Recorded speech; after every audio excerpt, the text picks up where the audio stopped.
Oh my gosh, we are just having a great time at Nape Expo 2025. We talked to the head of the TCU Energy Department and one of the up-and-coming graduates of that wonderful establishment on this episode of the Crude Truth.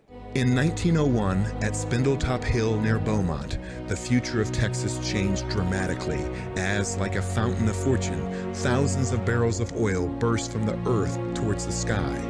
Soon, Detroit would be cranking out Model Ts by the millions, and America was on the move, thanks to the black gold being produced in Texas.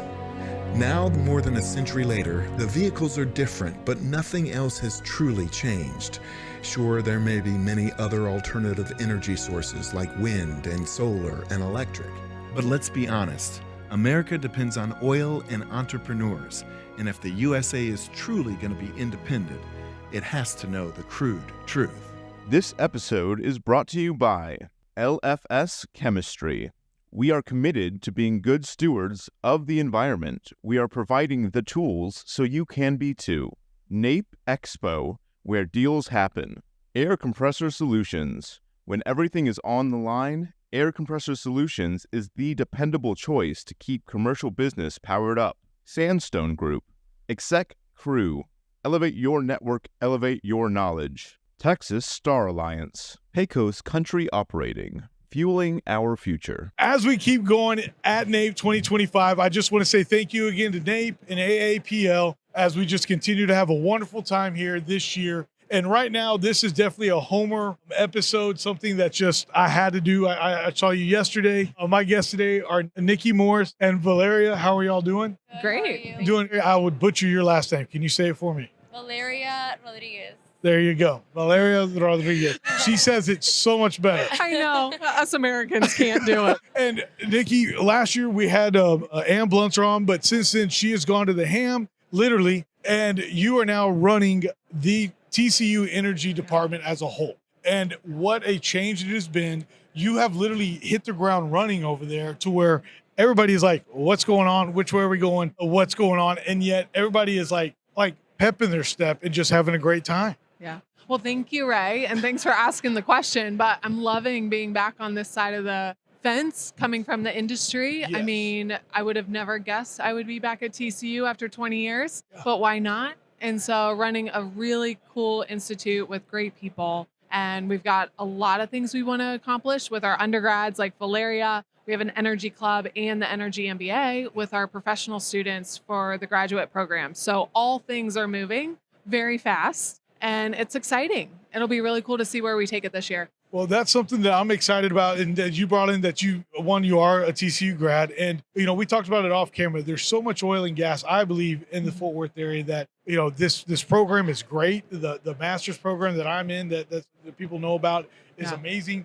And then when you talk about the minor, y'all call it minor in something major. You can't major or minor in anything more major than energy as a whole. It's not going away. Yeah. And so I think that is just something that is so awesome. And your position now that you're running the show of an energy department, you've been in the industry for, people wouldn't believe this, but 20 years. Yeah, 17 years. And so I think what's really cool when you come back to DFW, where you just started your comment, is now the challenge with these legacy fields, very mature assets, is you got to find solutions for the water. So we talk about the oil and gas, but the infrastructure and water, and what else could these sites be reused for? What other energy sources could be a possibility to tie into the grid to help out or be behind meter? We've got options. We'll see where it goes. But all things are on the table. So being where we are at TCU, we're right in the middle of it.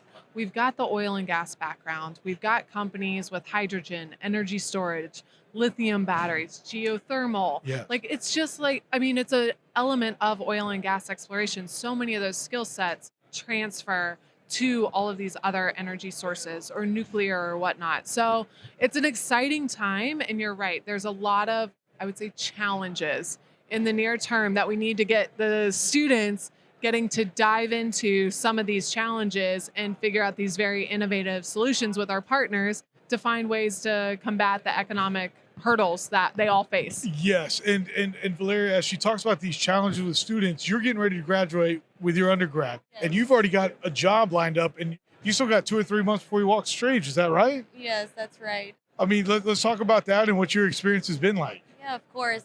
So I've been at the Institute for about 3.5 years now, since my freshman year. So it's been a long way. And I can't deny that all of my internship experiences, networking experiences has been because of the Institute and all of the resources that they provided. I also, all of my internships, the people I've met have helped me get to where I am right now. And that's what basically led up to my, job offer for after graduation. So with your networking and your internship, we've got at TCU a lot of great companies that are there with us. Where was your internship at and what were you doing? Well, I have had 3 internship experiences. I worked at a renewables company in Honduras, and then I worked for Vesta Petroleum, a small oil and gas company in Fort Worth. I got it through one of our board members, Johnny Brumley. He's been a great mentor. I don't work for him right now, but I still see him very often, and he's been a great guide for what I want to do in the future. And last summer, I interned at East West Bank in their commercial and industrial lending team. And after graduation, I'll be working for both a commercial and industrial team and also the energy finance team. So you're basically going to be able to start your own oil and gas, our energy company, and get it financed all in the same day. And just remember the Horn Frogs. Yes, of course. Yes. That, and I'm glad you brought up the mentorship. Even in our program, I hear nothing but great things about, for the master side. It's like, hey, there are people that do want to come back, give back. Mr. Brumley is definitely one of them. And I think that is something that's so strong. And what an opportunity for 3 internships when most individuals are lucky with 1. And for you to be at TCU in our energy department, we joked in the pre-production meeting of I'm do my best to say energy, not just oil and gas, and that it all comes together, that you've seen so many sides of it from a renewable side and an oil and gas side. What an experience to have before you're even out of college. Yes, definitely. And something that I have to acknowledge is that as an undergrad, I've had a lot of opportunities to be able to go to grad students classes and attend all of those. For example, I had the opportunity to go to Johnny's CEO Forum class, which has been a great experience to get the MBA side of things, not just the undergrad. Yes. Yeah. And Nikki, that's something that you guys put together on that one where it's an 8-week class that you just boom. Y'all got CEO every Tuesday. Yeah. And I'm looking forward to that one starting, I think, in a couple of weeks. It is. And I'm talking to Johnny Brumley on Monday about the speakers and who he's bringing in and what that looks like. And you're right. I mean, the other thing that internships bring, which is so great, is this experiential learning. You've got to do. And so what we want to bring also to all undergrads without an internship is field trips and getting to see things not in a spreadsheet, not in a textbook, not a theory, but to actually go see them working with our partners. So take them to sites. We took them to Brazos Midstream gas processing plant. We took them to a drilling rig. And then here we're looking at some CCS projects and hydrogen and Bitcoin and all of these things that are evolving just in our backyard. You don't have to go very far. And so when we can take the students in the field and go see what's actually happening for these companies is really impactful for them.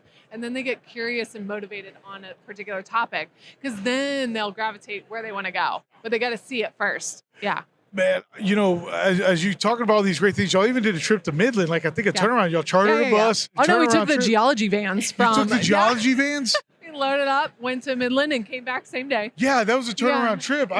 Oh, y'all did it like real oil and gas people, just those shanky vehicles coming back. Exactly. Hey, it worked. And they wrote it down here too. So why not? Dr. Singh wasn't driving, was he? Yes. Oh my gosh. And just to comment on him real quick, he's done this show before, but he also brings, I think this is now his 2nd or 3rd year there. Yeah, 3rd year. Experience. Yep. And as somebody that does all the hedging, and he's been doing that in North Texas and Oklahoma. And that's, again, what you guys, y'all are bringing to this where, Valeria and the undergrads are just so excited. And again, with the master's program that y'all have, it's been such a great opportunity to bring in great other professionals that say, hey, let me talk to you about what a real investor relations person does. Here's what business relations does. And I'm kind of looking around because, when you really are talking to business development, business relations, it doesn't mean a salesperson. It means somebody that's talking to the lending people, right? They're talking to the actual multi-million-dollar investors out there on, here's what's going on. Yeah. And it just shines a whole other light in this. Yeah, and I just think it's just